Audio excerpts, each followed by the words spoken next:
क्या पुतिन की मिसाइल ने ईरान इजराइल की जंग रुकवाई है? ईरान इजराइल की 12 दिन की जंग रुक गई है, लेकिन सवाल ये है कि क्या पुतिन की ऑरिशनिक मिसाइल ने ये सीजफायर करवाया? 13 जून को इजराइल ने ईरान पर हमला किया।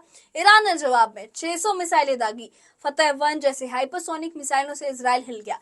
23 जून को ट्रंप ने सीजफायर का ऐलान किया, लेकिन पीछे से पुतिन का एक दांव चल चुका था। पुतिन ने कहा कि ऑरिशनिक मिसाइल का प्रोडक्शन शुरू हो गया है और ये आवाज से 10 गुना तेज चलती है। 5000 किलोमीटर दूर तक ये निशाना मार सकती है। अमेरिका और इजराइल को डर सताने लगा। क्या ईरान को ये मिसाइल मिलने वाली है? ईरान पहले ही 4 घातक मिसाइलों से हमला कर चुका था। अगर ऑरिशनिक मिसाइल उसे मिलती तो आयरन डोम भी फेल हो जाता। पुतिन की धमकी ने हालात पलट दिए। ट्रंप डिप्लोमेसी पर लौटे। ईरान ने सीजफायर माना। तो क्या पुतिन ने जंग रुकवाई है? सीधे जवाब में कुछ लोग कह रहे हैं हाँ, लेकिन मिसाइल से नहीं, चाल से शायद उन्होंने ये जंग रुकवाई है।